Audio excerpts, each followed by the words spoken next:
नमस्कार, दरभंगा समाचार में आपका स्वागत है। जन अधिकार पार्टी के राष्ट्रीय अध्यक्ष श्री पप्पू यादव जी मंगलवार को सीसो के पश्चिमी क्षेत्र में जो बाढ़ प्रभावित क्षेत्र है वहां का अपने जिला अध्यक्ष डॉक्टर मुन्ना खान के साथ दौरा किया और देखा कि वहां किस तरह से जीवन अस्त व्यस्त है।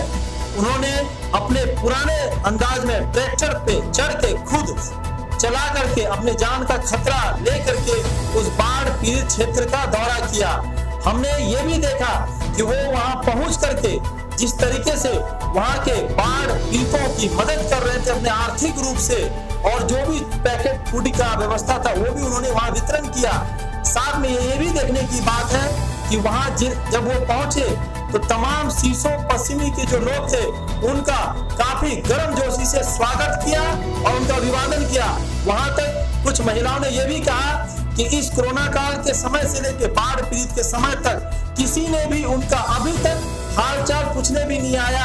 यहाँ तक कि कुछ लोगों ने यह भी कहा कि प्रशासन की तरफ से अभी भी यहाँ किसी तरह का कोई कार्य नहीं हो रहा है। इसी बीच डॉक्टर मुन्ना खान ने हमें यह भी बताया कि पप्पू यादव जी ने जो अभी तकरीबन जब से बाढ़ शुरू हुआ है वो कई क्षेत्रों में जाकर के काफी गरीब लोगों को जो आर्थिक रूप से मदद हो रहा है वो कर पा रहे हैं। यहाँ तक कि खान पान की व्यवस्था, तिरपाल की व्यवस्था, साथ साथ जो सबसे बड़ी समस्या होती है बाढ़ के समय पानी चारों तरफ होती है लेकिन पीने के पानी की व्यवस्था ठीक से नहीं होती है। जहाँ कल नहीं है वह कल जाने के लिए व्यवस्था कर रहे हैं, अगर वो भी नहीं हो रहा है तो पानी की पैकेट का भी वो सप्लाई कर रहे हैं। आइए तो सुनते हैं जिला अध्यक्ष और पप्पू यादव जी ने क्या कहा। आपके राष्ट्रीय अध्यक्ष पप्पू यादव जी बाढ़ पीड़ितों से कहां मिले और उनको कहां आर्थिक सुविधा और सहायता की।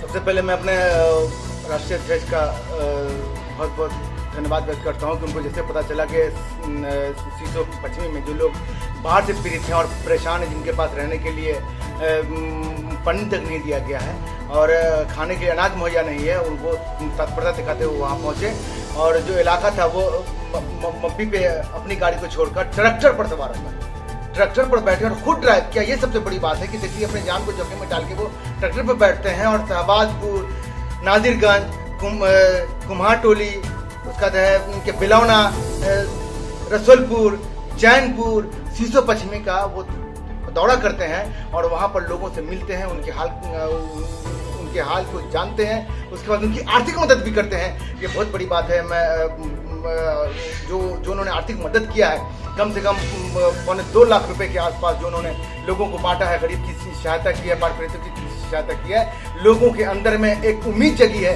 कि पप्पू यादव भी ऐसा सेवक है जो बिहार को बचा सकता है और बाढ़ पीड़ितों के बीच में कंटिन्यू लगातार वो जा रहे हैं। उनका धन्यवाद। 4 महीने का राशन की व्यवस्था और एक सप्ताह विपक्ष और सत्ता पक्ष नदी के भीतर बांध पर गरीबों के बीच बिताए। मेरा सीधा है सत्ता पक्ष और विपक्ष पन्नी के नीचे बगैर पंखा और बगैर जनरेटर और चापाकल की। कल एक दिन का विधानसभा सत्र क्यों बुलाया गया? बीजेपी को डराने के लिए या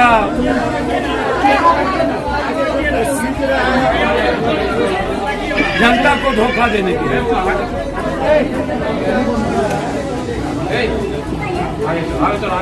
और उसका प्रतिफल क्या नहीं? बाढ़ पे चर्चा नहीं, बाढ़ क्षेत्र आपने घोषित करने की घोषणा नहीं की, आपने फसल मुआवजा की बात नहीं की, आपने घर क्षतिपूर्ति की बात नहीं की, आप जानवर क्षतिपूर्ति की बात नहीं की, आप किसी भी तरह का लोन जितना बाढ़ प्रभावित इलाका उसको लोन माफ करने की बात नहीं की, आप 20,000 रुपया अकाउंट में डालेंगे कि नहीं उस पर बात नहीं की,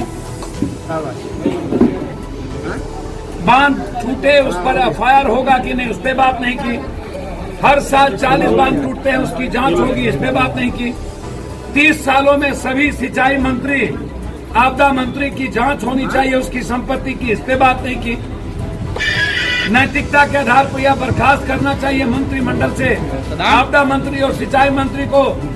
लगभग 32 बांध टूट गए उस पर बात नहीं की, लगभग 100 के लगभग लोग सरकारी आंकड़े में मरे और मेरा आंकड़ा है 200 से ऊपर, आप उस पर बात नहीं की। ठनका से मरे, आप उस पर बात नहीं की। आप कोरोना वायरस पर बात नहीं की।